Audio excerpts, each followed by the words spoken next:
네, 여러분 안녕하세요. 놀라셨죠? 네, 오늘은 하나증권 네이버 그린팩토리점 이성원 PB 제가 함께 하도록 하겠습니다. 네, 안녕하세요. 빈세스입니다. 랩하는 줄. 네. 자, 여러분이 좋아하시는 편다성 아나운서가 개인적인 일로 오늘과 내일은 네이버 팩토리점에서 사실 이분이 재즈 가수인데 오늘 이성원 PB께서 한 이틀간 여러분의 밥보다 투자 하나를 진행해 보도록 하겠습니다. 어때요, 느낌이? 너무 떨립니다. 떨려요?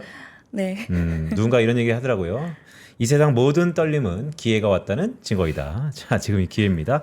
자, 어쨌든 서막이 길었는데, 자, 월요일 남자죠?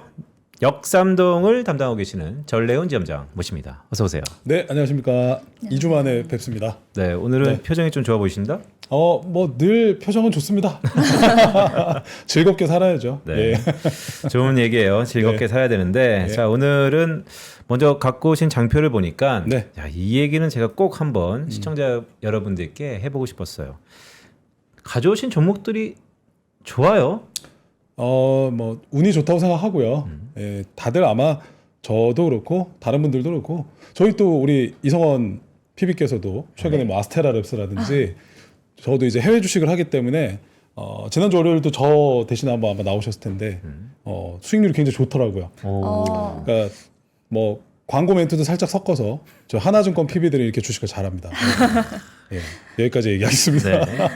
제가 지난주 월요일에도 나오고 네. 지지난주에도 이제 전래훈 지점장님 대신에 월요일 자리를 해보니까 이 월요일 자리가 정말 힘들더라고요. 그런데도 불구하고 그때 이제 소개해주신 기업들 보니까 정말 많이 올랐어요. 한번 중간 점검 네. 부탁드리겠습니다. 네, 그러면은 장표 한번 보면서 또 얘기를 이어가 볼게요. 뭐 여러분들 다 보고 계셔서 제가 나올 때마다 보여드리고 있는데 그때도 말씀드렸다시피 일단 최고가 기준으로 산정을 했고요. 예, 그리고 제가 2주 전에 9월 15일 날 나와서 그때 중국 휴머노이드 시장 이런 것들 말씀드리고 그리고 일본의 그 엔비디아의 T글래스를 독점 납품하고 있었던 뭐 니토 방적이라든지 그 뭐라 그러죠? 버추얼 유튜버 그때 애니컬러라든지 그런 특징도 말씀드리면서 유비테크 로보틱스에 대해서 말씀을 드렸었는데 네. 예, 그날도 어느 정도 좀 올라있다고 판단을 했지만 어쨌건 저는 타이밍이 나쁘지 않다고 생각을 했었고 그때 말씀드리고 얼마 전에 최고가 기준으로 28% 가까이 상승을 했습니다. 그래서 그때 당시에도 뭐 방송할 때 다들 뭐 댓글도 보면 별 관심 없으신 것 같으세요. 예, 근데 확실히 지금 시장이 특히 중국 이쪽도 굉장히 기술력이나 이런 것들이 뜨겁고 그때도 여러분들 한번 2주 전에 제가 나왔던 방송 다시 돌아가 보시면 그때 유비테크 로보틱스의 그 S2라고 하는 휴머노이드 로봇이 네. 자기 몸에 껴있는 배터리를 빼서 집어넣고 다시 밑에 거 충전된 걸 빼서 집어넣는 그런 걸 보여드렸던 기억이 나실 거예요. 그래서 그 10월에 이제 또 4중전회가 중국에 앞두고 있기 때문에 그런 부분을 또 보고도 또 중국 쪽을 좀 약간 봤던 부분도 있었거든요.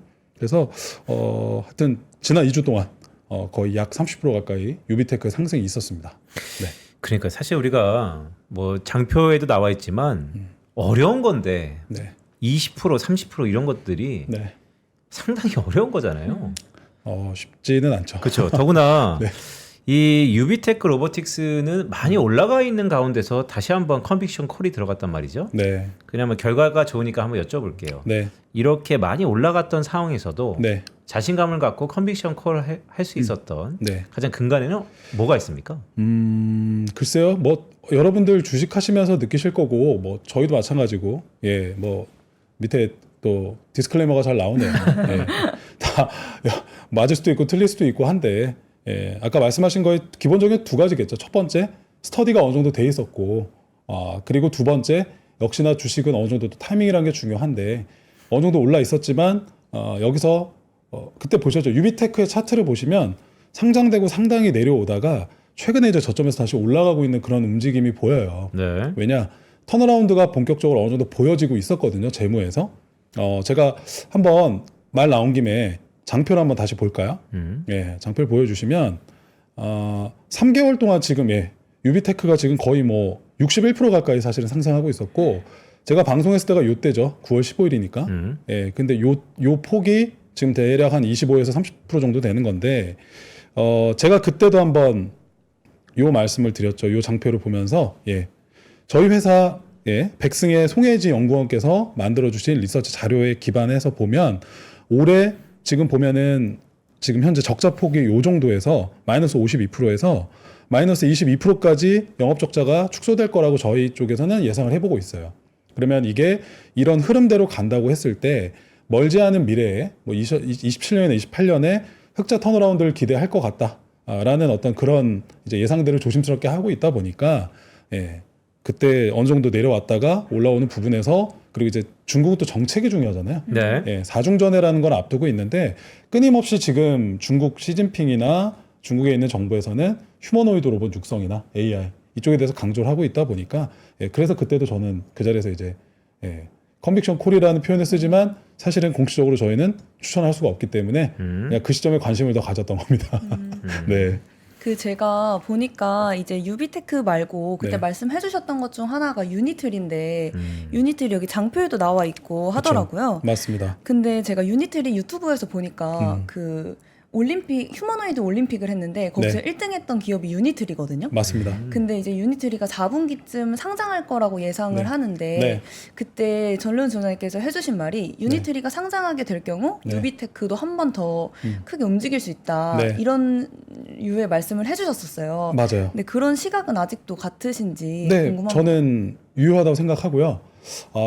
오늘 처음 사회를 보시는데 너무 질문이 날카롭고 좋은데. 그러니까 피어 그룹인데 같이 상해 평준화 될 거다. 편다성 아나운서가 약간 긴장하게 될 것 같은데요.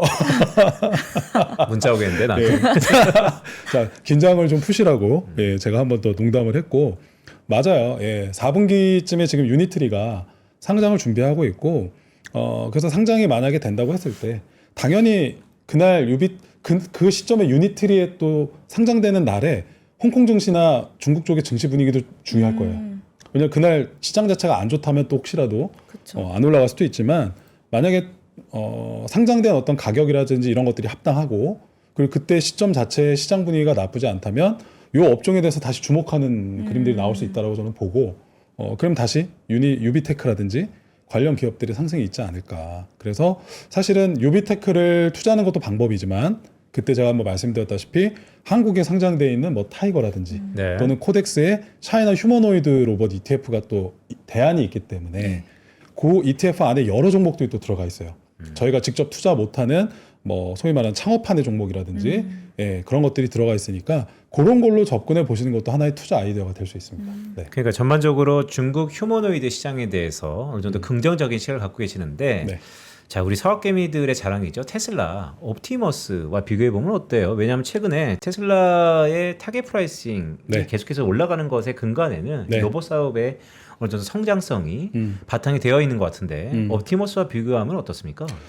제가 볼 때도 사실 지금 기술력을 제가 뭐 일일이 하나하나 장표가 준비되어 있지는 않지만 그냥 단순하게 제가 갖고 있고 지금까지 인지한 기술력을 볼 때는 당연히 현재는 테슬라의 휴머노이드가 조금 더 앞서 있는 건 사실이에요. 네. 왜냐하면 여러분들 그 휴머노이드 로봇에서 사실은 가장 중요한 기술력을 모든 로봇 엔지니어들이 얘기하는 게 있거든요. 손가락 움직임이에요.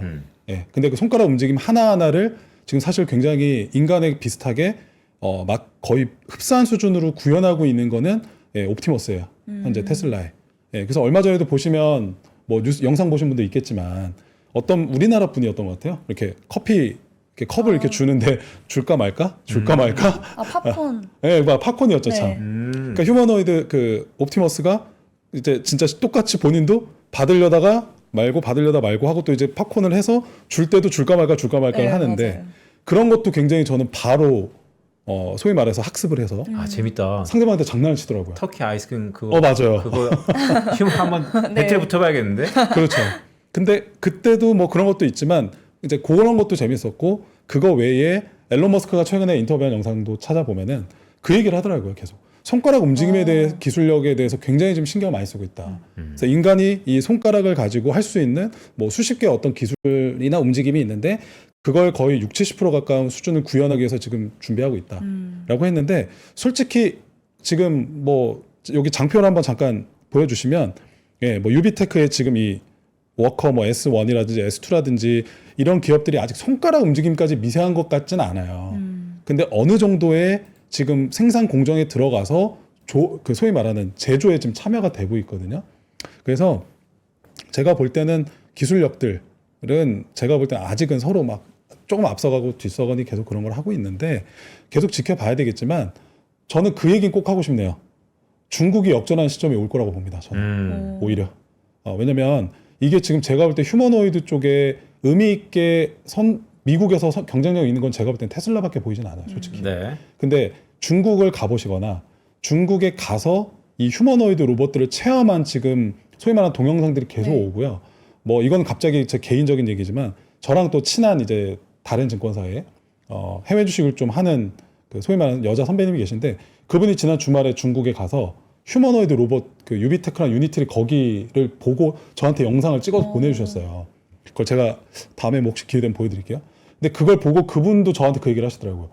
자기는 솔직히 많이 놀랐다. 지금 이 중국의 로봇이나 휴머노이드나 자율주행 기술이 생각보다 너무 앞서 있어서 놀랐고 그리고 최근에 보면은 나스닥에 상장된 포니 AI라는 그 자율주행도 있거든요. 네. 그리고 위라이드라고 하는 엔비디아가 투자한 또 스타트업도 있고요, 중국에. 네. 근데 걔네들이 이미 돈을 우리가 그쪽 중국 사람들이 돈을 내고 쓰고 굉장히 상용화가 다 돼서 이미 다 쓰고 있어요. 택시 결제할 때도 뭐 다 되고 그래서 이미 이게 잡주가 아니거든요, 그들은. 굉장히 어느 정도 보여주고 있는 단계인데 아직 흑자를 못 냈을 뿐이에요. 근데 분명히 멀지 않은 미래에 이 기업들이 한두 개가 아니라는 게 좀 무서워요. 중국에 굉장히 많은 기업들이 뛰어난 기술을 가지고 그들끼리 경쟁하고 있다 보니까 그러다 보면 이미 그게 소위 말하는 글로벌 선두로 가 있는 건데 생각보다 미국은 지금 많은 투자를 하고 있는 것 같지만 의미 있게 가시성 있게 보여지고 있는 건 현재는 테슬라밖에 안 보이는 것 같아요. 제가 볼 땐. 물론 뭐 구글도 있구나 하지만 그래서 저는 제가 뭐 그렇다고 중국을 엄청 좋아하는 사람이 아니에요. 네. 있는 팩트는 정확히 보자는 거죠. 예, 그래서 중국을 무시할 수가 없을 거다를 꼭 말씀드리고 싶어요. 예. 그래서 아직은 테슬라 옵티머스가 기술력은 훨씬 더 비교 우위에 있지만 조만간 머지않은 시간에 중국이 역전할 가능성이 있다. 맞습니다. 네. 자, 그래서 오늘의 주제는 네. 뭡니까? 오늘의 주제는 ASML 홀딩스입니다. ASML 홀딩스. 네. 정확하게는 이 기업이 여러분들 네덜란드 기업이에요. 네, 그래서 네덜란드에 상장이 돼 있고 미국의 이제 ADR이라는 형태로 동시 상장이 돼서 거래가 되고 있고요. 지금 화면에서도 나오지만 이 많이들 예전부터 여러분들 들어서 아실 거예요. 이 EUV 장비 한 대가 2천억에서 3천억입니다. 이 한 대가. 그래서 ASML은 저 한 대를 납품하면은 진짜 뭐 몇 명 임직원들의 소위 말하는 인건비가 확보가 되겠죠. 네. 그래서 근데 저거 한 대 팔고 거의 영업이익률을 55%에서 50% 후반대까지를 내다 보니까 굉장히 고사양의 장비입니다. 그래서 이거를 주로 납품하는 기업인 ASML에 대해서 오늘 소개를 해드리려고 합니다. 네. 그러면 그 모건 스탠리가 이제 한국 반도체 산업에 대한 의견을 매력적으로 이제 상향을 한 상태인데 전반적으로 어느 정도로 호황으로 보고 있는지 네. 진은이 한번 말씀 부탁드릴게요. 네, 차트를 화면 한번 보면서 말씀을 드려볼게요. 제가 좀 준비를 해봤는데 말씀하셨던 대로 지난주에 모건 스탠리가 반도체 업종에 대해서 전부 소위 말하는 컨빅션 콜이 있었고요. 네. 그걸 기반으로 지금 오늘도 삼성전자 하이닉스가 굉장히 시장을 주도하고 있죠. 그래서 이게 지난주 금요일까지의 제가 데이터인데 SK 하이닉스는 이미 연초 대비 지금 거의 100% 가까이 상승을 하고 있는 상황이에요. 그리고 인텔이 여러분들도 아시다시피 거의 뭐 이제 끝나가나 했는데 M&A 이슈나 정부에서 트럼프에서 살리려는 움직임이 나오면서 거의 80% 가까운 상승이 나왔고 전자가 이제 드디어 움직이기 시작을 했고 그리고 ASML이나 TSMC 같이 후방에 장비 쪽 관련된 업체들은 상대적으로 좀 무거운 건 사실이었어요. 그러나 연초 대비 36에서 37% 가까이 오르고 있는 상황이고 제가 볼 때는 저는 당연히 지속적으로 AI나 데이터 센터나 이런 것들에 대해서 끊임없이 강조를 해드렸기 때문에 그 뒤에 소위 말해서 따라오는 반도체도 당연히 저는 좋을 거라 생각해요. 그건 당연한 거예요. 데이터 센터가 성장한다면 그 안에 들어가는 필수 칩들에 대한 이슈는 계속될 텐데 최근에 보면은 여러분들 D램 쪽에서도 이제 D램이 어느 정도 조금 줄다 보니 HBM이 늘다 보니까 D램이 조금 생산이 줄었었죠. 네. 근데 최근에 또 여러분들도 아시겠지만 이제 그 빅테크들이 GDDR이라는 또 그 제품을 조금 더 많이 요구를 하기 시작을 했어요. AI 어떤 그 데이터 센터 구현을 위해서. 그러다 보니까 그거 관련된 또 뭐 심텍이라든지 이런 기업들이 지금 최근에 또 움직임들이 나와서 GDDR 쪽에 요청이 많아지면 삼성전자가 그쪽을 더 많이 만들기 때문에 전자가 좀 더 주목을 받을 가능성도 있다는 게 최근의 얘기예요. 그러다 보니까 자, 그럼 좋다. 이런 전방 업체들이 결국은 이런 것들에 대한 수주가 요청이 들어오면 생산을 맡겨달라고 할 때 그거를 전 세계 70%의 점유율로는 TSMC가 만들어주죠. 그렇죠. 그리고 우리나라 삼성전자의 파운드리 점유율은 7.7%였다가 최근에 좀 떨어져서 7.2예요 지금. 근데 이제 그 전자가 얼마 전에 이제 테슬라와 오스틴에서 이제 파운드리 계약을 크게 맺었죠. 네. 그러면서 이제 본격적으로 파운드리 쪽에서도 턴어라운드를 준비하고 있는 상황에서 그러면 또 자, 이렇게 경쟁이 이루어지고 생산 라인 증설이 일어날 텐데 그럼 거기에 뭐부터 깔고 들어가야 될까? ASML의 EUV 장비입니다. 네, 왜냐? EUV 장비가 있어야 그 미세 공정으로 이나노 이런 것들의 미세 칩들을 만들 수가 있어요. 이 장비가 없으면 못 만듭니다. 예, 그래서 많은 여러분들이 알고 계시겠지만 또 모르시는 분들을 위해서 예, 오늘 소개해드리려고 가져온 거예요.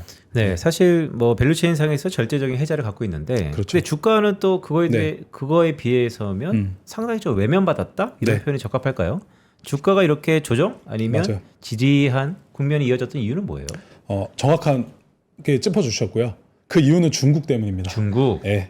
자, 여러분들 지금 느끼셨겠지만 이 TSMC부터 시작해서 삼성전자라든지 또는 엔비디아라든지 이 기업들이 자기네 칩을 만들려면 EUV 장비가 있어야 돼요. 그러면 첨단 산업을 경쟁하고 있는 미중 사이에서는 당연히 미국의 트럼프, 그 전에 바이든 대통령조차도 중국 할 때는 이 ASML의 EUV 장비 주지 마세요 라고 수출 금지 제한을 걸었습니다. 그래서 어떻게 보면은 그 제한 조치 전까지는 ASML의 매출의 거의 30% 이상은 중국 향이었어요. 네. 근데 그 시장이 날아가게 된 겁니다. 그러면서 ASML의 주가가 급락이 나왔었다가 한동안 쉬다가 그거 외에 소위 말하는 앞에 지금 이 주가에서 언급됐었던 5개 기업이 있죠. 예. 하이닉스, 인텔, 삼성전자, 예. 그리고 여기 언급은 안 됐지만 마이크론, 인텔 이 5개 기업이 주요 고객사들이에요. 예. 왜냐면 이 기업들만이 당연히 제조에 거의 해자를 갖고 있고 그 기업들만이 생산 라인 어느 정도 갖춰서 경쟁을 하고 있기 때문에 이 5개 고객에 국한되어 있는 게 어떻게 보면 리스크예요.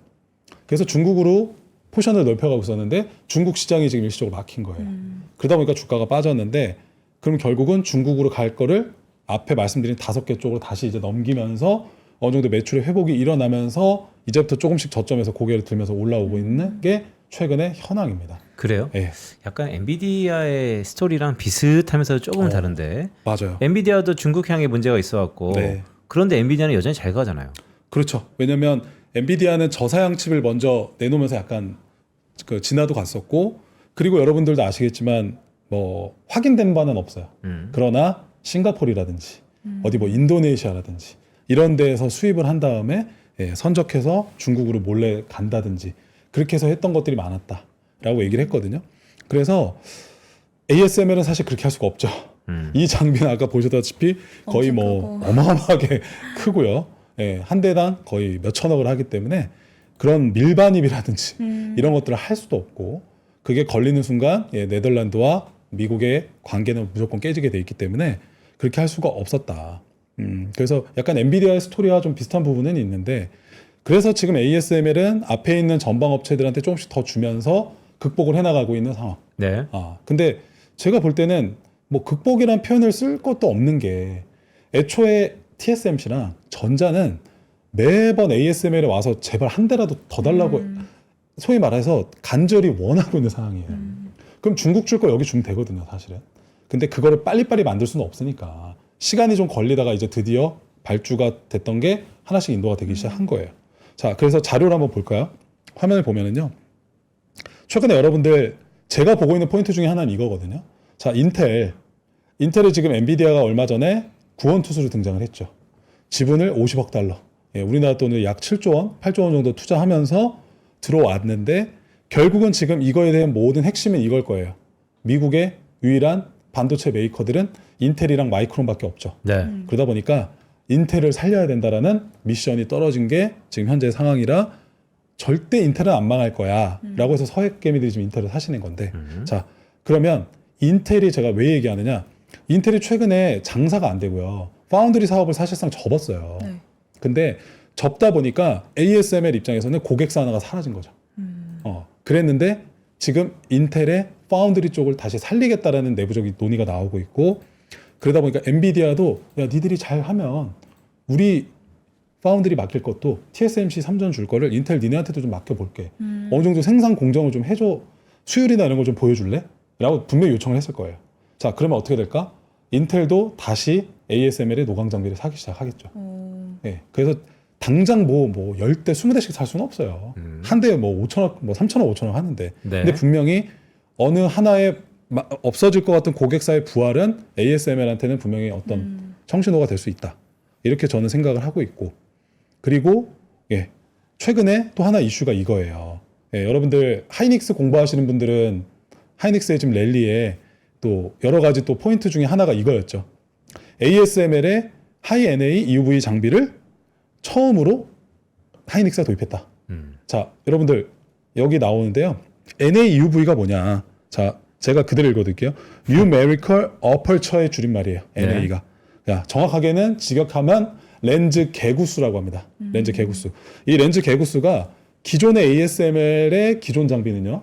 0.33mm 정도인데 이번에 NA EUV 장비는 0.5로 약 한 2배 조금 안 되게 더 커졌어요. 그래서 소위 말해서 EUV 장비의 이 소위 말하는 이거 자체 카메라 어떤 그 렌즈 수율 자체가 이렇게 커지면 훨씬 더 여러 미세한 포토를 찍어낼 수가 있게 됩니다.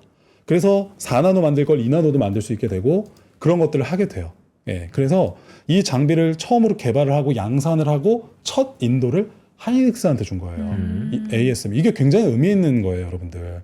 그래서 여기 나오죠. 기존 EUV 장비보다 해상도를 크게 높인 장비라서 현존 장비 중에 가장 미세한 핵심 회로 패턴 구현이 가능하기 때문에 이게 기존 장비는 여러분 2,500억, 3,000억이거든요. 이 장비는 2배가 더 높아요. 5,000억이에요, 여러분들. 근데 이거를 하이닉스한테 처음으로 줬고 하이닉스가 그걸 도입해서 생산 공정에 이천 공장하고 평택에다가 집어넣어서 생산을 시작을 합니다.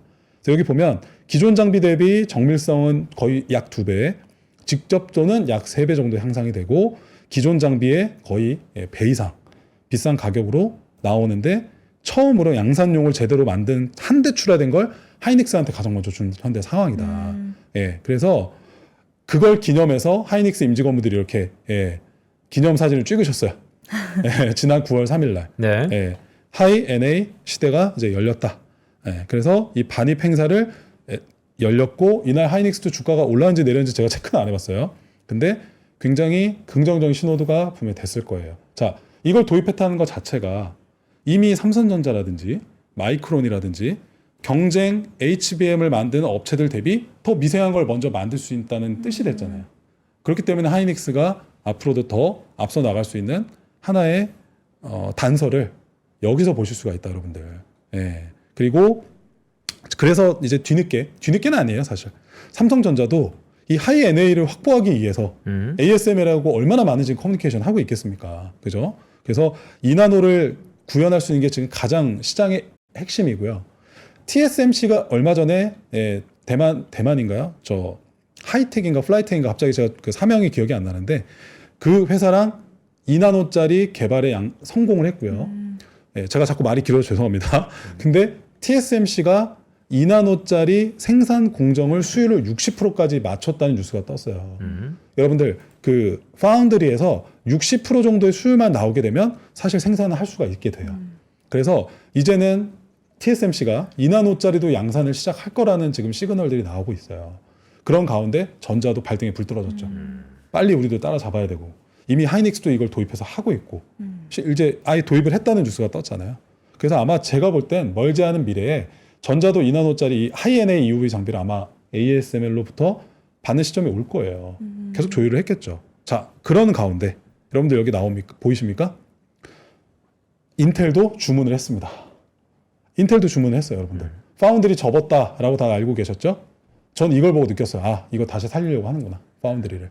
이걸 했다는 것 자체가 만들겠다는 거잖아요. 네. 예, 그래서 당장 엄청난 미세한 뭐 2나노짜리 모르겠지만 14A의 공정까지는 성공하는데 올인을 해서 따내겠다. 그래서 이제는 파운드리를 TSMC, 삼성전자, 인텔까지도 들어가서 같이 경쟁해보겠다. 자, 그러면 이 뒤에는 ASML의 하이 NA UV 장비가 있어야 된다. 네. 저 궁금한 게 네. 지금 계속 말씀해주신 게 어쨌든 이 장비가 굉장히 중요하다라는 거는 이해는 했는데 2,500억 원이 기본이고 그리고 아까 하이닉스에서 도입한 장비는 5,000억 원까지 간다고 말씀을 해주셨는데 그렇죠. 그러면은 이렇게 비싼 장비를 계속적으로 삼성이나 뭐 TSMC 그리고 하이닉스까지도 요구를 할 텐데 이런 부분에 있어서 이런 회사들이 뭐 삼성이나 TSMC 같은 회사들이 이런 장비의 대안을 도입할 가능성은 없는지 이 진입 장벽이 기술이 굉장히 높아서 그런 부분을 저희가 생각하지 않아도 되는지가 궁금합니다. 잠깐만요. 마지막에 질문을 다시 한 번만. 지금 제가 듣다가 잠깐 이해를 못했거든요. 그러니까 이 장비- 삼성전자와 인텔 삼성전자와 그다음에 TSMC 같은 기업들이 이 대안을 모색할 방법은 없는 건지 이 장비 외에 네. 아니면은 실제로 네. 이 회사들이 이 장비를 뭐 만들거나 네. 할 수는 없는지가 네. 궁금해요. 아, 너무 진짜 비싸니까. 좋은 질문이에요. 그러니까 ASML의 네. 2나노 독점설. 그렇죠. 네. 그러니까 엔비디아가 너무 독점하니까 네. 다른 브로드컴이라든지 그쵸. 칩업계를 찾았던 것처럼 자 여러분들 없어요. 어, 대안 없습니다. 예, 그 전자나 하이닉스나 그쪽에 물어보시면 그 ASML의 EUV 장비를 대체할 수 있는 건 현재 아무것도 없어요. 그래서 네. 사실 글쎄 이제 약간 숫자가 헷갈리는데 네. 삼성전자가 ASML 지분도 꽤 갖고 있잖아요. 3% 룰 공시했던 것 같은데. 있었는데 최근에 뉴스를 다시 찾아보시면 다 매도하고 나왔어요. 아 그래요? 다 정리했어요. 그럼 전략적 뭔가 함의가 있었네요. 그러니까 제가 기억하기로도 한 불과 몇 년 전까지 3%인가 4% 정도의 지분을 네. 갖고 있었는데 그때도 삼성전자에서 공시했을 때 내용을 보면 그냥 단순 투자성 뭐 이런 거지 뭐 이걸 가지고 뭐 개입하고 뭐 전략적 제휴를 하겠다라는 뜻은 아니다 뭐 이렇게 얘기를 했었는데 작년인가 재작년에 여러분들 뉴스 다시 찾아보시면 다 정리하고 나갔어요. 근데 그때 왜 그랬냐면 전자가 그때 재무적으로 좀 힘들 때였던 것 같아요. 작년인가 재작년에 좀 안 좋았을 때 있었죠. 네. 네. 그래서 그걸 정리해서 그 돈을 가지고 뭐 어디였더라? 어디 M&A를 할 때 돈을 썼다 뭐 이런 얘기도 있었고 그런 이슈가 있어서 사실 지금 지분은 안 갖고 있는데 네. 그 아까 질문의 대답을 다시 한번 드리면 대안은 현재 없는 상태예요. 그러다 보니까 20 몇 년째 지금 이 장비를 독점해서 쓰고 있는데도 대안을 못 찾고 있는 거예요. 이 기술 자체가 굉장히 이 업에 계신 분들은 이미 다 알고 계시고 저는 엔지니어가 아니라서 뭐 디테일까지는 모르겠지만 확실한 건 알아요. 이 장비가 그만큼 가장 앞서가고 있고 이게 없으면 구현을 할 수가 없고 만들 수가 없어요. 그러다 보니까 대안이 없고 자 한번 그럼 그 기술을 화면 한번 보여주시면 예, 제가 삼성전자 공식 반도체 홈페이지 들어갔더니 이걸 간략하게 소개를 하고 계시더라고요. EUV에 대해서 이렇게 예, 그래서 이런 식으로 예, 메모리 기술 지금 뭐 D램이나 HBM이나 뭐 이런 걸 만들 때 점점 더 고성능 반도체에 대한 요구가 많아지고 있는데 이 EUV 장비를 통해서 그걸 하고 있다. 근데 반도체 하신 분들이 여러분도 아시겠죠? 그 반도체라는 그 칩 조그만 거 안에 정말 그 소위 말하는 미술로 치면 그 펜슬 끝이 점점 더 얇아져야 되는 거예요. 그래서 그걸 가지고 정말 많은 스케치를 그려주면 그 안에 더 많은 메모리와 더 빠른 그 처리할 수 있는 어떤 그런 칩이 탄생을 하게 되는 거죠. 근데 그거를 저희가 실제 뭐 이런 걸로 그리진 않는데 그걸 포토로 쏴서 만드는 게 EUV 장비의 노광으로 만드는 거예요. 그래서 그거를 더 얇게 더 많은 공간에 집약해서 만드는 그걸 쏘는 공정을 지금 저 그림으로 보여주고 있는 게 저 EUV 저 레이저 모습인 거거든요. 예, 그래서 보면 여기도 그 얘기가 나오죠. 예, 이렇게 DUV 파장과 EUV 파장을 했을 때 실제 여기 이렇게밖에 못 넣지만 여기 이 수많은 것들을 한 번에 컴팩트하게 미세한 파장을 그려서 동일한 크기 내에도 더 많은 용량을 저장할 수 있게 만들어줄 수 있는 기술력을 EUV 장비가 제공을 하는 거다. 그래서 이런 것들을 강조를 해서 이렇게 정말 예전에는 여러 번 패턴을 해가지고 진짜 공정을 여러 번 했어야 되니까 시간도 오래 걸리고 비용도 더 들고 그리고 정확성이 떨어질 때도 있고 그랬는데 여기 보시다시피 이제 한 번에 싱글 패턴으로 찍어버리니까 이거를 더 빠르게 경쟁력 있는 공정으로 시간도 단축할 수 있고 시간이 단축되니까 더 많은 생산을 해서 빨리빨리 소위 말해서 밀어내서 실적으로 찍을 수도 있는 그런 부분이 있어서 이런 것들을 지금 현재 도입을 해서 한다. 근데 이제 NA, EV까지 나와서 네. ASML이 처음으로 하이닉스한테 한 대를 드디어 넘겼으니까 앞으로 이제 줄줄이 발주가 되면서 넘어가겠죠. 예, 그래서 이런 것들이 중요하고 그러다 보니까 여기 기사에도 글로벌 이코노믹의 박정환 기자님 기사에도 보면은 당연한 예상을 하시겠죠. 2나노 장비를 지금 독점을 하고 있어요. 그래서 요 대당 5,700억짜리 하이 EV를 무려 14,000개의 특허가 들어있다고 합니다. 이거 한 대에. 그러니까 후발주자들이 지금 뭐 할 수가 없어요. 그래서 지금 현재 계속 이 경쟁 구도에서 삼성전자, TSMC, 마이크론 그리고 이제는 인텔까지 다시 부활을 해서 장비 주문까지 할 정도니까 앞으로 여기 나오잖아요. ASMR 장비는 사실상 생명선이다. 이게 없으면 하기가 어렵다. 그래서 이런 것들을 다시 한번 저희가 머릿속에 넣고 다음으로 넘어가면 좋을 것 같습니다. 그러니까 완전히 해자 기업인데 그렇다면 ASML의 실적은 어땠나요? 꽤 좋았던 걸로 기억나는데. 사실은 이런 게 있어요. 실적 자체는 나쁘진 않았습니다. 2분기가. 네. 근데 다음 분기 가이던스나 내년도에 대해서는 조금 보수적으로 얘기를 했어요. 그러면서 주가가 좀 밀렸는데 뭐 당연하겠죠. 중국항 매출이 계속 막혀 있고 그리고 본인들이 NAEV 장비를 개발하면서 이제는 자 여러분들 상식적으로 생각하시면 됩니다. 기존 EUV 장비를 발주를 늘까요? 안 늘까요? 기존 EUV 장비를 아무래도 줄이겠죠. 네, 그쵸. NAEUV를 받아야 되지 않겠습니까? 네. 그래야 이미 경쟁업체들은 2나노짜리 더 빨리 치고 나가고 있는데 우리만 늦은 걸 할 수 없으니.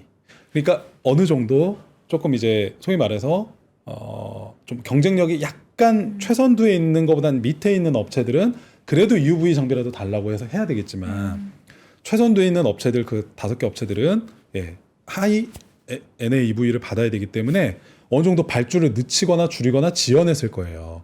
그러다 보니까 하반기나 다음 분기 내년 초까지에 대한 가이던스를 보수적으로 얘기했어요. 그래서 애널리스트들이 다 그 얘기를 해요. 26년이 아니라 27년이 좋다. 그래서 27년을 보고 지금부터 준비해야 된다라고 하니까 지금부터 땡겨서 이제 주가가 갔던 거거든요.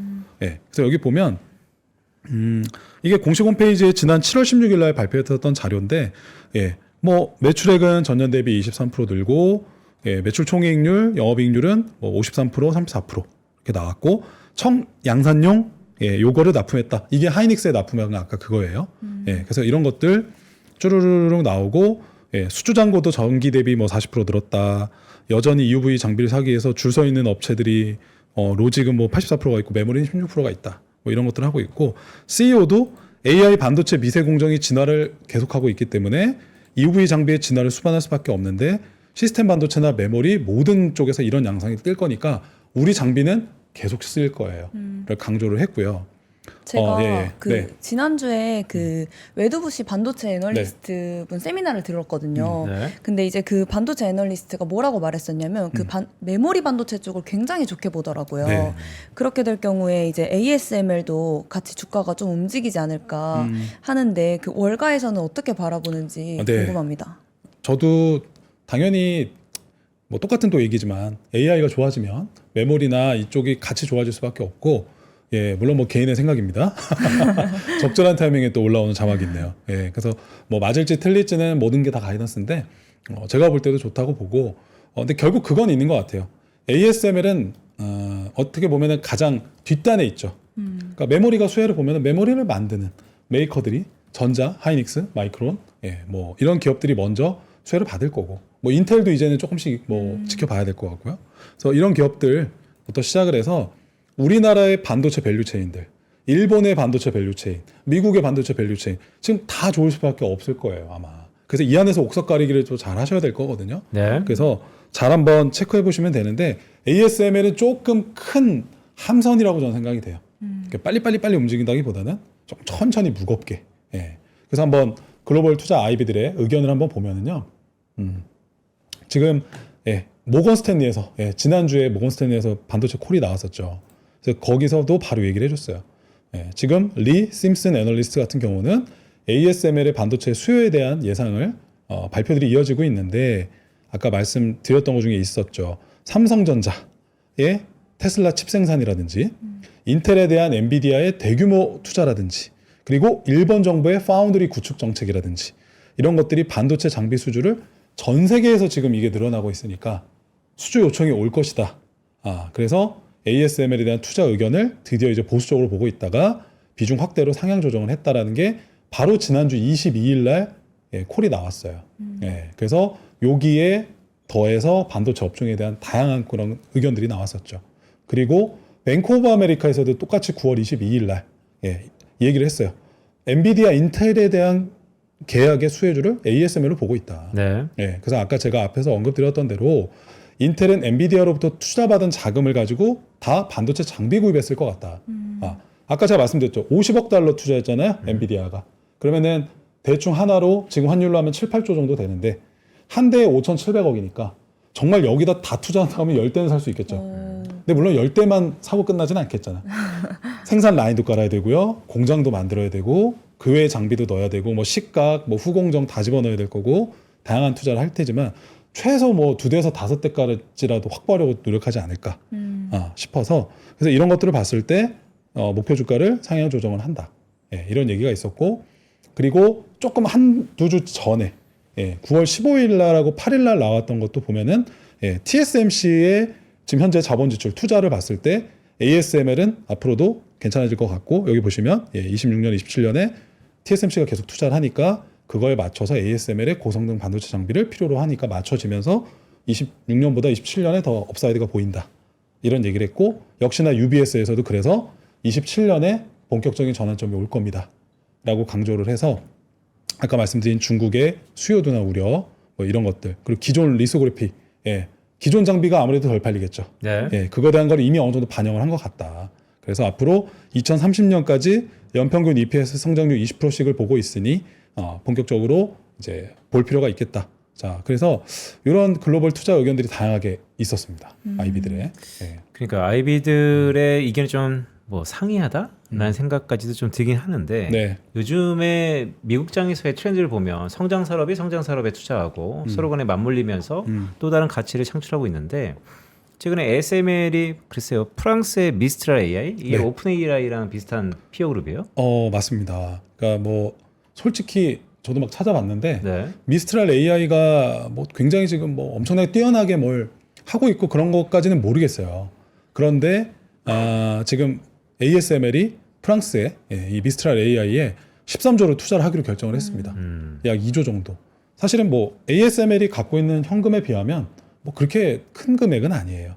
근데 그만큼 최대 주주가 돼서 미스트랄과 이제 같이 성명을 발표를 했거든요. 며칠 전에. 그래서 이제 이게 유럽 쪽에서 AI랑 챗봇을 개발하고 있는 업체니까 유럽의 챗 GPT를 꿈꾸고 있는 기업이에요. 그래서 유럽 아무래도 ASML은 네덜란드니까 유럽 기업이죠. 그러다 보니까 이제는 너무 미국 기업들에 의존하면 안 되고 유럽 자체적인 어떤 기술을 만들어야 된다는 기술 운동이 나타나고 있는데 그에 대한 이정표가 되고 있는 것 같다. 그래서 이런 얘기를 했어요. CEO가 ASML 전체 조직을 AI로 가득 채우고 싶다. 그래서 이번에 어떤 협력이 뭐 케이크 위에 체리와 같다. 두 챔피언이 같이 일한다는 거는 굉장히 좋은 스토리가 된다. 그러면 이 ASML이 AI까지 영향력을 넓히는 시도라고 보면 되는 걸까요? 아무래도 그렇게 봐야 되지 않을까 싶고요. 그러니까 결국은 이런 것 같아요. ASML이 성공하려면 가장 상위단에 있는 고객사들이 누가 될까? 그거는 이 AI 기업들일 거예요. 그죠? 왜냐 챗GPT를 만드는 오픈 AI나 또는 XAI 같은 기업들이 생성형 AI나 대규모 언어 모델 같은 걸 발전시키기 위해서 그만큼 고도의 칩이 필요한데 그 칩의 발주 요청을 주면은 그 뒤에 또 생산 라인들이 쭈루룩 TSMC부터 뭐 쭈루룩 밸류체인들이 내려와서 결국은 이거 만들어서 줘야 되니까 장비 주세요 라는 얘기를 들어야 되는 거잖아요. 그러니까 가장 자기 머리 위에 있는 고객사의 역으로 또 투자한 전 개념이 아닐까 그런 생각이 들어서 좀 흥미로워요. 그러면은 다른 반도체 기업들도 이렇게 움직임이 조금 보일 수도 있겠네요. 아무래도 CEO의 어떤 역량과 생각에 따라서 이런 합종 연행과 투자들이 앞으로 정말 더 많아질 거라고 봐요. 뭐 하다못해 우리 성원대리가 있는 네이버도 얼마 전에 물론 뭐 코인 관련이지만 또 두나무였나요? 거기에 어떤 협의를 하는 거 보면 정말 앞으로 AI 기업들 간의 합종 연행이라든지 지분 어떤 교환이라든지 투자가 더 활발하게 많아지지 않을까라고 생각합니다.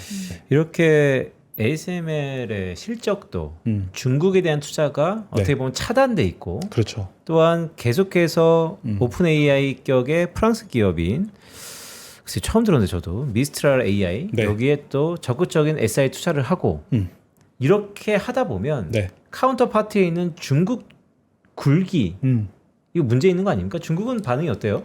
중국은 사실은 이미 여러분들도 다 아시다시피 유럽뿐이겠습니까? 미국뿐이겠습니까? 사방의 경쟁자일 겁니다. 네. 그리고 아무도 도와주지 않고 있죠. 보셨다시피 유럽과 미국의 반도체나 또는 일본의 장비주들이 또 되게 좋잖아요. 네, 그렇죠. 하나도 못 받고 있거든요. 그러니까 다 자립자족하고 있기 때문에 당연히 끊임없이 그런 어떤 다른 나라의 경쟁, AI 경쟁을 느끼고 있고 계속 체크하고 있고 공부하고 있고 그래서 제가 저희가 보고 있는 게 유튜브인데 이 유튜브에 중국의 AI나 네. 중국의 휴머노이드, 중국의 또는 스마트카 그것만 검색해 보셔도 실제 현장에 가서 검색하고 보고 있는 것들 영상이 되게 많아요. 근데 다시 말씀드리지만 중국의 AI는 이미 딥시크 때부터 저희가 봤잖아요. 얼마 전 설날 때부터 봤었으니까 그 8개월 사이에 또 되게 많은 진화를 했을 거예요. 그래서 어떠한 주변의 도움 없이 자립을 해서 이 정도로 지금 기술을 만들어내고 있다는 게 사실 굉장히 무서운 거거든요. 그러니까 지금 중국은 사실 유럽을 경쟁 상대라고도 생각 안 하고 있을 거예요. 네. 오직 미국만 보고 있지 않을까 그렇게 생각합니다. 그러니까요. 이게 이렇게 중국 나홀로 독자 기술이 만약에 뭐 꽤 많이 상용화가 됐지만 네. 이번에 한 단계 레벨업이 될 수 있는 또 기회일 수 있다는 생각도 조심스럽게 드는데 네. 중국의 전반적인 반도체 자립도 이것에 대해서도 괜찮은 종목들이 꽤 있습니까? 사실은 아직은 중국 기업들이 자립도가 있다고 보기는 어렵죠. 다들 느끼시겠지만. 근데 이 얘기를 10년 전에도 했고 5년 전에도 했거든요. 네. 근데 그때도 여러분들 기억나시겠지만 중국 정부에서 반도체의 어떤 기금을 만들어서 진짜 수십조, 수백조 원의 돈을 투자했어요. 계속 해왔던 것들이 이제 조금씩 가시적으로 나타나기 시작을 했고 그 중에 하나가 다 알고 계시는 SMIC예요.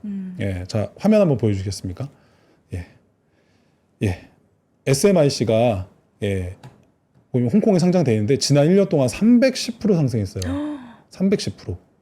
예, 그리고 아마 제가 알기로는 6개월로 보면은 수익률이 분명히 이것도 몇십 프로 될 거고요. 네.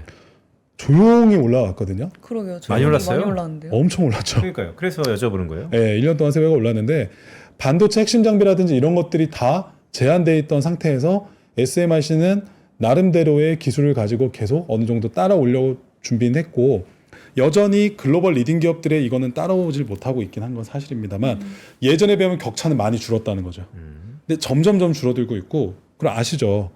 이들이 보이지 않게 조용히 그 뉴스에도 나오지만 뭐 산업용 스파이처럼 돈을 주고 기술을 빼오는 경우도 있고 그리고 심지어 드러나진 않았지만 우리나라나 미국의 수많은 기술자들을 몇 배의 연봉을 주고 그리고 당장 그 경쟁업체로 취업이 안 돼요. 1, 2년 동안. 그럼 어떤 방법을 쓰냐고 물어봤더니 대학의 연구원으로 취업을 시킨다고 하더라고요. 편법이. 대학의 박사과정.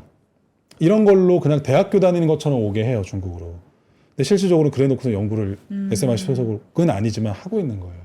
그런 식으로 하고 있다는 얘기도 있더라고요. 이건 확인되진 않은 건데 저만 생각입니다. 신박한데? 근데 사실 좀만 물어보면 다 알아요. 그쵸. 중국이 이미 그렇게 해서 핵심 인력들을 모시고 와서 키웠다라는 얘기들이 뭐 사실 뭐 공공연한 얘기예요. 근데 어쨌건 그런 식으로 해서 돈을 주고 체류비부터 엄청난 투자를 해서 기술 인력들을 데리고 와서 많이 따라 붙었다라는 게 지금 현재까지 확인되고 있는 내용들이니까 네. 무시할 수는 없는데 아직까지는 반도체 기술력이 뭐 ASML이나 전자 TSMC를 따라잡을 수는 없다. 근데 이것도 멀지 않은 미래에는 거의 따라잡힐 가능성이 높아요. 그 사이에 얘네들이란다. 중국이 놀지 않잖아요. 그렇죠. 그래서 저는 분명히 중국도 주목을 해야 되는데 이제 마무리를 좀 하면 그래도 여전히 이렇게 어렵다. 생산을 정면 통제했기 때문에 공급망을 지금 다 차단하고 있어서 핵심 뭘 못 받고 기술력 한계도 뚜렷하고. 네. 그래서 여러 가지 심각한 제약들이 수반하고 있다. 그래서 중국의 유일한 희망인 파운드리지만 대안이 아직도 못 되고 있고 7나노짜리를 그나마 만들고 있지만 업계 요구는 못 맞추고 있다. 근데 이것도 전 놀랐어요. 예전에 15나노짜리도 못 만들었어요. 불과 3년 전인가 4년 전까지. 근데 지금 7나노까지 했잖아요. 2배를 뛰어넘었거든요. 그럼 7나노에서 분명히 4나노, 3나노, 2나노로 한 3년 뒤에만 따라와도 사실 그 돌아오는 속도가 엄청 빠른 거예요. 그잖아요. 지금 네덜란드 EUV 장비 없으면 못 하는데 그걸 어떻게 따라잡았지? 예, 그게 여기 뒤에 기사에도 나오지만 SMIC가 그러니까 EUV 장비보다 조금 떨어지는 게 DUV 장비거든요. 예, 이걸 가지고 지금 자립하려고 계속 테스트를 하고 있고 자립하려고 하고 있고 일부 어디다는 납품돼서 시험 가동도 하고 있고 이런 것들이 계속 시도가 나오고 있어요. 예, 근데 보면은 28나노 공정이잖아요. 28나노. 지금 2나노 하고 있거든요. 그러니까 어쨌건 뭐 진짜 옛날 뭐 완전 깡통 같은 걸 하고 있지만 뭔가 그래도 하고 있다는 거죠. 예, 그리고 아까 말씀드린 대로 여러 가지 시도들을 하고 있다. 그래서 저는 여전히 중국을 무시할 수는 없다. 그러니까 시간이 많이 지나긴 했는데 네. 뭐 모방은 창조의 어머니니까 그러니까 전반적으로 SML 주가 얘기 좀 마지막으로 좀 해볼까요? 그러니까 결국 추석 연휴가 끝나고 나면 네. 시장의 이목은 이제 실적 시즌으로 돌입합니다. 네. 물론 아직 시간이 좀 남았죠, 미국 기업들은. 네. 뭐 실적에 대한 가이던스가 뭐 중국향 매출 등등으로 인해서 예사롭지 않다. 그거에 주가에 많이 반영될 수도 있고 그렇게 보기에는 또 많이 올랐고. 네. 전래현 지점장께 한번 여쭤볼게요. 네. 왜냐하면 매번 이런 많이 오르는 시점에서도 또 네. 컨빅션 있게 한 단계 네. 레벨업이 계속 됐으니까 네네. 주가 어떨까요? 그러니까 저는 이제 이미 제가 말씀드린 것을 느끼실 거예요. 그러니까 그동안 소개해드렸던 기업들만큼 지금 순간에 당장 강한 모멘텀은 없어요. 왜냐? 아까 말씀드렸죠. 하이 EV NA 장비는 본격적으로 이제 어느 정도 인도가 되기 시작을 하는데 그게 완벽하게 다 이제 발주가 돼서 고객이 턴키로 받는 시점이 2027년이라고 얘기를 하고 있잖아요. 그럼 지금부터 26년은 조금 쉬어가는 구간이 될 수도 있다는 건데, 자, 이미 근데 주가는 왜 뛰어갔느냐? 미리 선반영해서 오고 있는 거죠. 예. 왜냐면 ASML은 이미 5년치 수주, 3년치 수주들을 다 가지고 있거든요. 네. 그래서 앞으로 되게 긴 흐름으로 가다 보니까 저는 어쨌건 그동안 중국향 때문에 눌려 있었던 주가가 이제 본격적으로 좀 올라가기 시작을 했는데 그게 어느 정도 올해 납품할 것들이나 내년에 납품할 건 조금 제한적일 수 있지만 어쨌건 인텔이라든지 이런 새로운 또 고객사들이 나타나기 시작을 했고 그리고 전반적으로 이 돈의 흐름이 반도체 쪽으로 오고 있는 게 저는 보이고 있고 그리고 지금 화면 한번 잠깐만 그래 띄워주실래요? 예, 제가 띄운 화면 보시면 이게 도쿄 일렉트론이거든요. 그리고 여기 노란색이 전 세계 글로벌 장비 1위 회사인 어플라이드 머티리얼즈 그리고 램리서치 그리고 일본의 디스코라든지 이런 장비 업체들 주가 흐름인데 이제 이 친구들도 조금씩 움직임을 받아서 가고 있는데 분명히 대장인 ASML도 그 흐름에 어느 정도 편승을 하게 되지 않을까라고 생각을 하고 있어서 최선호는 아니에요. 오늘은 그냥 진짜 어느 정도 탐구차 말씀을 드려서 솔직하게 말씀드리는데 이 장비 업체들 중에 최선호는 아닙니다. 근데 그렇다고 빼고 갈 수는 없다. 왜? 얘네들이 없으면 못 만드니까. 그리고 그동안 너무 눌려 있었다가 이제 가기 시작을 했으니 네. 전체 포트폴리오에 반도체를 넣는다면 ASML도 일부는 분명히 넣고 가실 필요가 있을 거다. 그렇게 정리하겠습니다. 알겠습니다. 그래도 뭐 연휴를 앞두고 진득하니 한번 공부를 해보고 지금의 주가 흐름을 잘 반면교사 삼아서 여전히 뭐 우상향 가능성이 높다라고 말씀하시니까요. ASML 한번 지켜봐야 되겠군요. 전래현 지점장은 여기서 인사드리도록 하겠습니다. 고맙습니다. 네, 감사합니다. 네, 그럼 이어지는 다음 코너 마켓 이슈 하나 잠시 광고 듣고 바로 지금 시장의 온도가 어떤지 함께 체크해 보겠습니다. 부장님, 요즘 입맛이 통 없어요. 왜? 요즘 투자가 잘 안 되나 봐? 제가 산 것만 떨어져요. 어떻게 하죠? 그렇다면 밥보다 투자 공부해보는 건 어때? 내일 오전 11시 남들보다 한 발 앞서가는 당신을 위한 든든한 투자 정보가 찾아옵니다. 지금 꼭 사야 할 핵심 종목과 시장의 향방에 대한 명쾌한 예측, 미리 준비해야 할 투자 트렌드까지 꾹꾹 눌러 담아드립니다. 밥보다 더 든든한 계좌를 원하세요? 밥보다 투자 하나 많은 시청 부탁드립니다.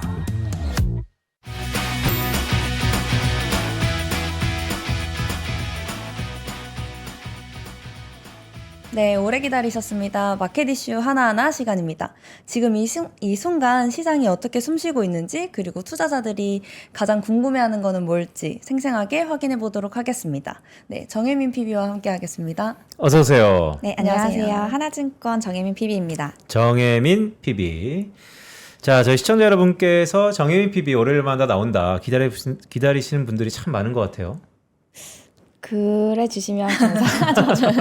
늘 감사합니다. 그래서 알겠습니다. 자, 이성원 PB 이렇게 사회자석에 있는 거 보니까 느낌이 어때요? 이 개인적으로도 친분이 조금 있어서 그래서 이야기를 여쭤보는 많이 거예요. 하는데 네. 이렇게 단아하게 앉아 계신 모습 보니까 오늘 네. 좀 기분이 좋습니다. 네, 단아하게 앉아 있는 네, 이성원 PB였습니다. 자, 우리 시장의 글쎄요 느낌이 좋습니다. 전반적인 흐름부터 보고 가죠. 오늘은 일단 코스피랑 코스닥 전체적으로 외국인하고 기관이 약간 반발 매수세로 끌어올리고 있는 시장입니다. 지금 코스피는 다시 3,400 돌파해서 오늘 1.27% 상승하고 있고 코스닥 지수도 845.92포인트로 1.28포인트 상승하고 있습니다.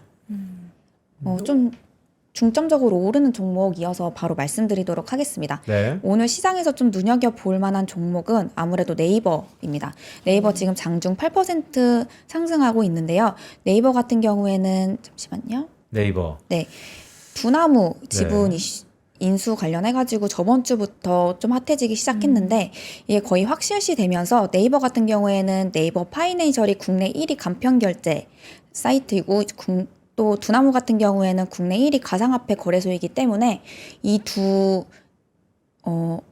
종목이 이렇게 결합하게 된다고 하면은 이제 좀 폭발적으로 수급이 이렇게 몰려들 수 있다라는 의견이 나와서 오늘 나오는 거 보면은 전체적으로 두나무 지분을 보유하고 있는 우리기술투자나 하나투자증권 그리고 카카오는 좀 내부적인 이슈로 조금 덜하기는 한데 네. 전체적으로 조금 수급이 많이 몰리고 있는 상황입니다. 그러니까 국내 1위 가상화폐 거래소 두나무와 네이버 1위 간편결제 콜라보레이션 이러다 보니까 정말 이제 가상화폐가 실제 우리 결제 시장에서의 뜨거운 감자로 올라가고 있는데 이 결제 관련 테마는 어떻습니까? 아까 잠깐 말씀을 주셨지만 네이버 또 카카오페이 등등 다른 업종들은 어떻죠? 일단은 네이버를 중점적으로 해서 눈여겨볼 거는 두나무 지분을 가지고 있는 업종들이 많이 오르고 있습니다. 우리기술투자 같은 경우에는 장중에 지금 17% 상승하고 있는 상황이고요. 또 하나투자증권 같은 경우에는 16% 이렇게 상승을 하고 있습니다. 다만 네. 지금 지분에서 카카오 같은 경우도 좀 8% 정도 보유를 하고 있는데 카카오 같은 경우에는 지금 장중에 1.5% 정도 상승을 하고 있어요. 그 다른 계열사보다 조금 둔화된 이유가 보면은 카카오 같은 경우에는 카톡 개편 해가지고 지금 앱스토어나 플레이스토어 리뷰를 보면은 광고 노출이 좀 많고 너무 불편해졌다라는 리뷰가 좀 많거든요. 아니 그래서 저거는 진짜로 안 그랬어요? 나 불편해 죽겠던데 갑자기? 네. 저는 업데이트 안 했습니다. 그래서 나도 안 해 있다가 갑자기 되던데 어땠어요? 저는? 이게 자동으로 되시는 분들은 이게 갑자기 카카오 스토리처럼 어플이 변경돼서 맞아요. 이게 카카오가 카카오 같은 느낌이 아니다라는 이야기가 많더라고요. 특히 이제 카카오 스토리처럼 바뀐 거에 반절이 광고를 차지하다 보니까 이렇게 되면은 조금 카카오를 사용하는 의미가 좀 퇴화되는 거 아니냐라는 의견이 나오면서 그래서 카카오 측에서도 이번 주에 다시 개선 방향을 정해가지고 공지를 하겠다라는 이야기가 나왔습니다. 아 그래요? 근데 우리가 좀 주가 측면에서 냉정하게 보면 결국 그래도 카톡을 이제는 사용 안 할 수는 없을 것 같은데 그런데 광고가 많이 들어갔다는 것은 이게 절대적으로 사용 못하지 않고 계속 사용한다는 측면에서 보면 수익성 측면에서 좀 좋아지는 거 아니에요? 그죠. 그거를 노리고 개편을 했던 것 같기는 한데 사실 그거랑 별개로 사람들의 민심도 어느 정도 주가에는 반영이 되다 보니까 광고 업황이야 지금 계속 개선돼서 한 3, 4분기에는 실적이 좋아질 거다라는 거는 이미 가시화가 되어 있는 상황에서 카카오의 이런 좀 너무 수익화를 노린 개편은 오히려 조금 반감을 사고 있다라고 보시는 게 맞는 것 같습니다. 카카오 그래요? 개발자들이 힘들 것 같아요. 왜요? 이런 이슈가 너무 많으니까 열심히 개발을 했는데 반응이 안 좋으니 약간 속상할 것 같기도. 제가 아는 개발자들의 뇌구조는 시나리오 1, 2, 3가 다 있지 않을까요? 이랬으면 저랬고 저렇게 하면 저랬고 이런 개발자들이 엄청 똑똑하고 명석하던데 그것도 아닌가? 맞습니다. 자 전자하이닉스 좀 볼까요? 네, 지금 삼성전자 같은 경우에는 1.6% 상승하고 있고요. 아이고. 삼성전자가 1.68% 현재 네, 오르고 그리고 있고 하이닉스 같은 경우에는 3.5% 지금 상승하고 있습니다. 뭐 지난주 금요일에 유독 많이 빠졌기 때문에 일단은 뭐 외국인이나 기관들이 이렇게 지금 시점을 좀 저가 매수 포인트로 잡고 계속해서 좀 수급이 들어오고 있는 상황인 것 같습니다. 그 하이닉스랑 삼성전자가 확실히 오르니까 관련해서 반도체 밸류체인도 전체적으로 상승하는 모습이고요. 그리고 특히 제가 준비할 때는 APR 종목이 그렇게 상승하진 않았는데 지금은 반도체 종목도 많이 오르는데 갑자기 APR이라든지 달바글로벌 같은 오, 화장품 화장품. 네, 수급이 들어오고 있네요. 갑자기 왜 그러지? 화장품 뭐 있나요? 그 특별한 이슈는 제가 찾지는 못했는데 일단 APR 같은 경우에는 정고점을 확실하게 돌파를 하면서 수급이 적극적으로 붙은 모양새도 있는 것 같고 저번 주에도 계속 말씀드렸지만 K-팝 관련해가지고 이제 계속해서 프로그램 같은 게 진행되는 게 있다 보니까 좀 관심세가 집중된 게 아닌가 싶습니다. 오늘부터 중국인들 단체 관광객이 무비자로 이제 들어오기 시작했잖아요. 오늘 여러 가지 속보들이 뭐 인천공항이다 아니다 이렇게 오는 것 같은데 그 관련돼서 뭐 면세점이라든지 아니면 관련된 종목들 좀 움직이고 있습니까? 지금 호텔, 카지노 면세점 쪽 보면은 네. 일단은 그렇게 눈에 띄게 오른다고 보이는 거는 딱히 없습니다. 사실 무비자 같은 경우에는 이전부터 계속해서 언급돼 왔던 종목이기 때문에 이미 좀 상승해 있는 폭이 있기도 하고 오히려 오늘 같은 경우에는 롯데관광개발은 무비자 입국 풀림과 동시에 조금 세론이 나오는 모습도 있고 그리고 오늘은 오히려 이 전주에 많이 빠졌던 종목으로 수급이 이동을 하면서 이런 이제 무비자 입국 관련해서는 실적 나오는 시즌에 맞춰가지고 좀 중장기적으로 끌고 가볼 법하지 않나 그렇게 보이고 있습니다. 알겠습니다. 자, 그러면 뭐 두서없이 왔는데 일단 주말 사이에 나왔던 이슈들 한번 쭉 간단하게 정리해 보죠. 네, 하나하나 설명드리도록 하겠습니다. 일단 첫 번째로는 국정자원, 국가정보자원관리원에서 저희 리튬 배터리 화재가 발생이 됐는데요. 이게 지금 핵심 정보 시스템 자체가 좀 파괴되는 모습이 있다 보니까 금융이라든지 뭐 정부24, 정부에서 지원하는 서비스가 정상화되는데 최대 2주 정도 소요가 된다라고 합니다. 그래서 지금 시장에서는 보안 관련주들이 좀 반응이 많이 오고 있고요. 특히 오늘 시장에서는 한국 정보인증 5%가량 상승하고 있고 최근에 상장한 잠시만요. 예, 한국 정보 인증. 네, 한국 정보인증. 그러니까 주말 사이에 대전에서 큰 사건 사고가 또 있었죠? 네, 한번 네, 계속 말씀해 주시죠. 네, 리튬 배터리 화재. 네, 그래서 지금 S2W 종목 같은 경우에도 14% 이건 신규 상장 종목인데 보안 관련 주식이에요. 그래서 요렇게 좀 신규 상장했는데 모멘텀이 맞물린 종목들은 계속해서 좀 시세 크게 분출하고 있는 모습입니다. 그리고 두 번째로는 미국 반도체 생산 수입 1:1 관세 관련된 뉴스도 나왔는데요. 쉽게 말해서 미국 내에서 반도체를 100만 개를 생산을 했으면은 같은 물량에 맞춰서는 수입을 해도 무관세 혜택을 주겠다라고 해서 뉴스가 나왔습니다.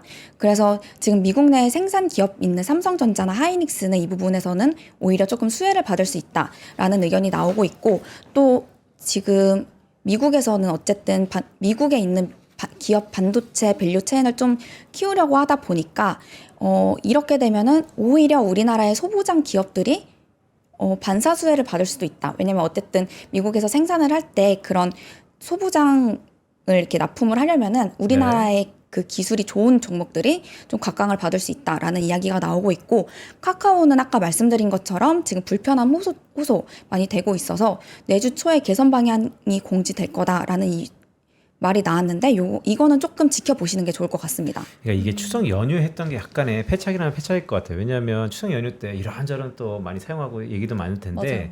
승부를 한번 걸었던 것 같은데 결과는 좀 아쉽다라는 생각이 좀 있긴 하네요. 그러면 저희 이제 공포 탐욕 지수로 보는 우리 시장 어떤지 한번 말씀 부탁드립니다. 네, 공포 탐욕 지수가 지금 제가 화면 한 번만 보여주시겠어요?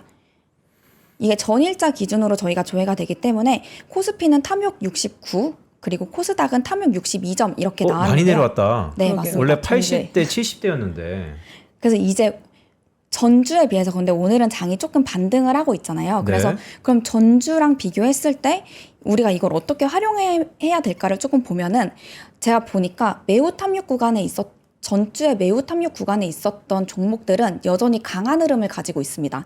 여기서 보이는 삼성전자라든지 하나 에어로스페이스는 오늘 시장에서도 삼성전자 1.5% 상승하고 있고 하나 에어로스페이스도 약 1% 정도 상승을 하고 있어요. 네. 근데 전주에 좀 주가가 하락해서 탐욕으로 내려갔던 하이닉스라든지 뭐 KB금융 이런 두산에너빌리티 이런 종목들은 다음날 오히려 조금 상승이 많이 됐다.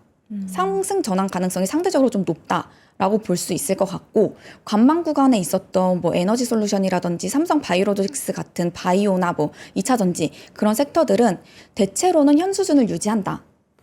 아, 이거 되게 중요한 것 같은데. 그러니까 정혜민 PB가 나름대로 공포 탐욕 시그널을 갖고 전략을 한번 쭉 펴려고 봤더니 탐욕 구간에 있는 종목들이 그러니까 다음 날 상승 전환될 가능성이 높더라.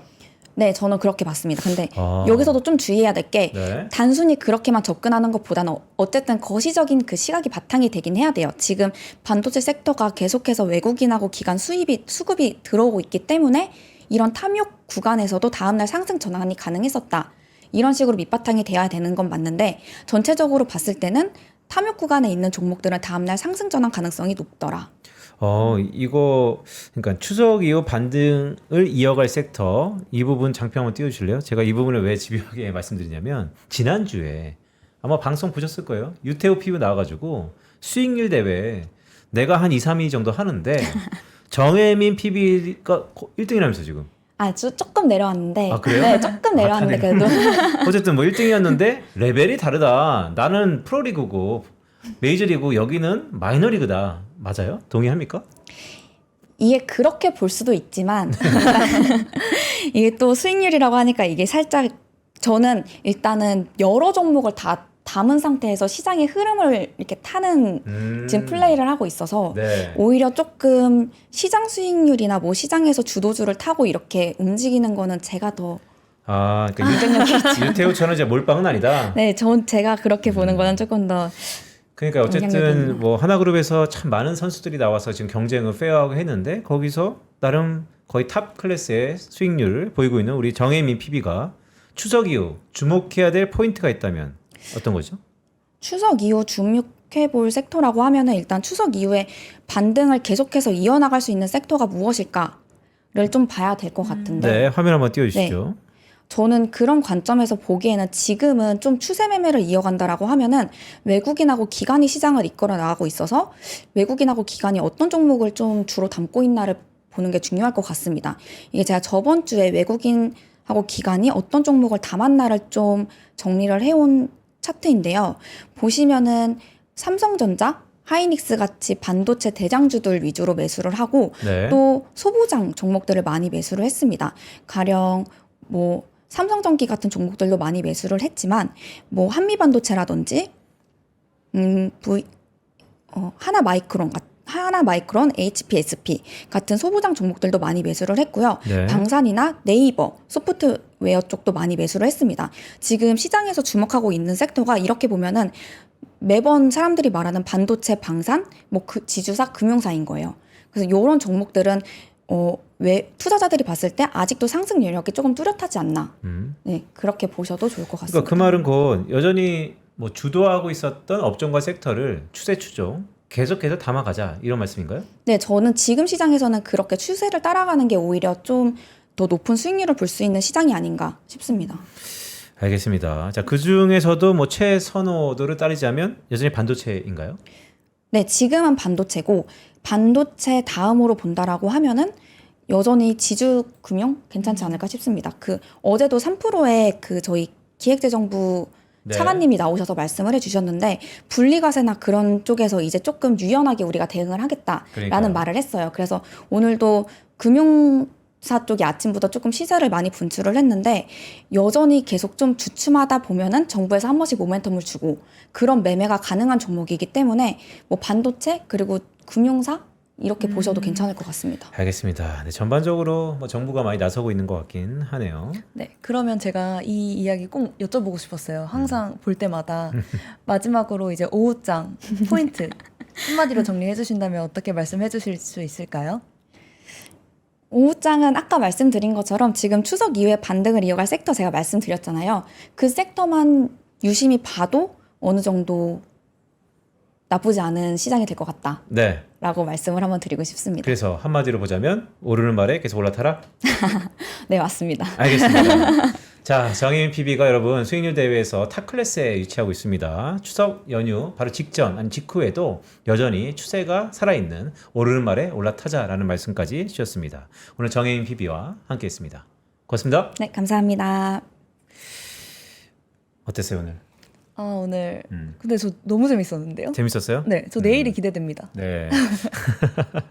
자, 오늘이 재밌었고 내일이 기대된다고 합니다. 여러분, 이성훈 PB가 사실 이 빈자리를 한번 하겠다고 해서 거의 주말 내내 어떻게 하지 고민 많이 했다고 합니다.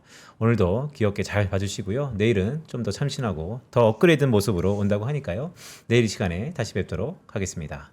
시청해주신 여러분 고맙습니다.